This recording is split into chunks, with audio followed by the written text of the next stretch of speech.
I just wanted to talk to you guys about something that's, near and dear to my heart. It's something that I've talked about. I talk about it in classes a lot. If I'm doing a defensive class, concealed carry class especially, this is a topic that I bring up and I talk about it for a few minutes. I just wanted to kind of put it out here so that if you guys get anything from these videos and stuff like that, this stuff is the most important. Techniques and how to get faster and better and more accurate at shooting, like that's all great, and that's something that I think is high on our priority list, one of the highest.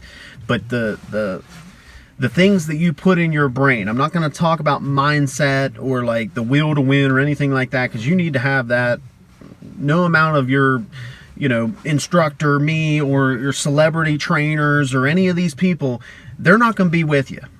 Okay, when that gunfight happens and that dirty shit happens and the weird shit starts going on and it's as grimy and goofy and the most inopportune time and all these different weird freaking things that are going to happen in your particular gunfight, if you would ever get in one, no one's going to be there. So you need to have that bottled up, ready to roll at any time. You got to have that yourself. There's no one going to teach you that shit.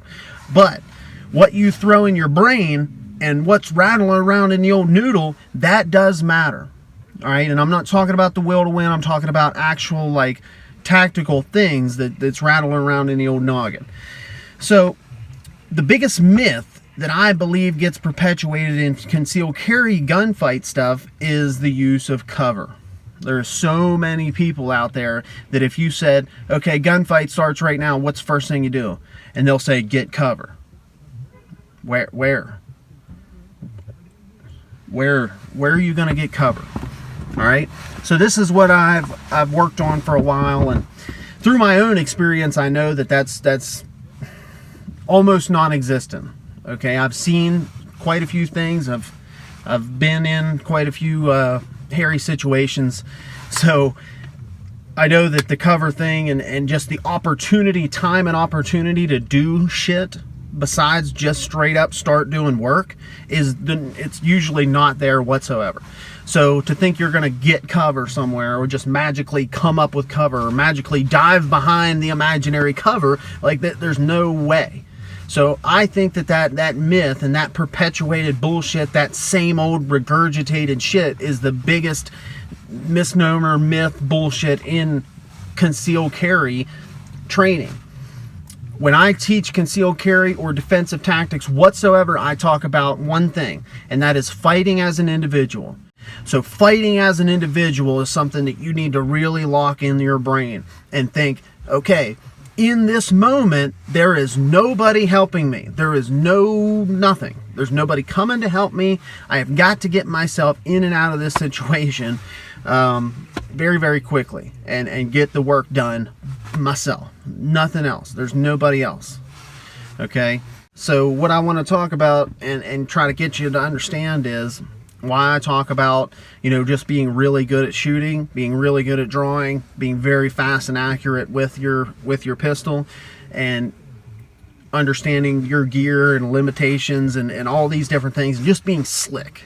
Right? That's what I want everybody to achieve, is that slickness, to where no matter what the situation really is, I can get down. Okay? And I want you to be able to do the same. So why I say that, why I'm all about that, and I try to push that, is because from my research, and statistical research on civilian gunfights is kind of a tough thing to go through, but I've been working on it for a long time and just kind of keeping up on it.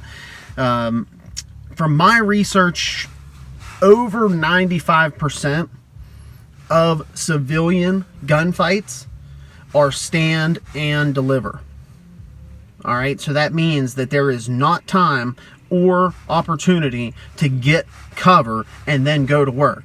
They happen right then and there. There might be some movement involved. There's probably going to be some weird, wacky movement involved, tripping over shit, people running, person running, that whoever's the threat, whatever that looks like in this jumbled up mess, it's going to happen right here, right now, wherever it started, it's going to go. Like 95, and the real number is like 97 or 98% of the time, but over 95% of the time, wherever that thing happens, it's going to happen right then and there. And you stand and deliver, which means your skill set, and your tools, right? You got to have the will to win. Celebrity instructor ain't going to be there coaching you through it. They're not going to be there patting you on the ass, all right? You got to have the will. You got to have the mindset to win. And then you have to have the skills and the tools, and that's all there is to it. There's no other thing that's going to get you through that. Once it's happening, it's right there. Stand and deliver. If you are lucky enough to get to employ some kind of tactical advantage over them, whether it be a surreptitious maneuvering or a surreptitious draw or flanking them or surprise or whatever, then you are among the extreme few that are lucky enough to use some sort of tactical advantage in that gunfight. And that's awesome. If your skill set is even decent and your brain is working and your body's working well enough under that stress to get the job done, you are probably going to win that fight. Like, you have all the advantages now given to you because you are reacting and then getting to act and putting them on a reactionary. Whereas 95% of the time we are on a reactionary curve. We're seeing what's going on. We got to hey, make decision and go. Right? We cannot and we do not have the time or opportunity to get cover or even concealment. Okay, so in our practice, that's what we want to focus on. We want to train for what is statistically likely to happen. And like I said, if we know how to use cover, or we get the chance to be on that very, very, very few to use some kind of tactical advantage, then hey, we have a big tactical advantage. Then things should work out okay. Let's really be practicing and working and training to fight as an individual in the moment, right when we need to.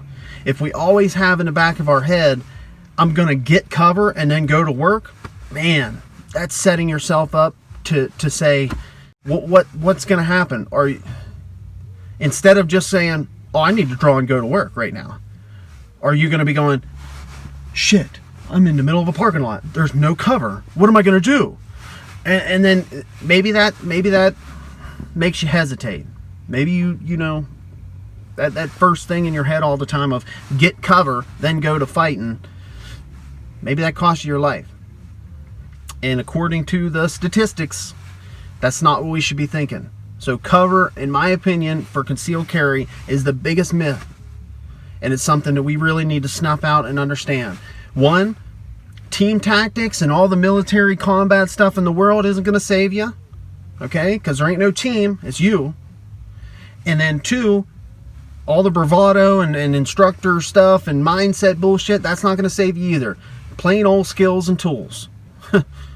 You got to have the will to win, or just give your money and your shit to the guy and then let him, kneel down and let him smoke you. I mean, that's how I think about that. So we just got to get better stuff rolling around up here in the old noodle, and understanding that every little thing that we think about matters. Every little thing that we train or think about while we're training, it matters. Like, obviously, as a civilian, I think of tactics being the shit that saves you from getting into the fight. Right? Our tactics are the things that we use not to be there.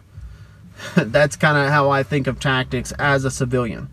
What gives me an advantage in this fight? Not freaking being there. So my threat indicators, pre-assault indicators, target glances, like all these little things that allow me to escape the fight before the fight happens, not being in shitty places at shitty times, and all those all those little things. That's our tactics as a civilian. The things that keep us, we're always going to win a fight we don't get into.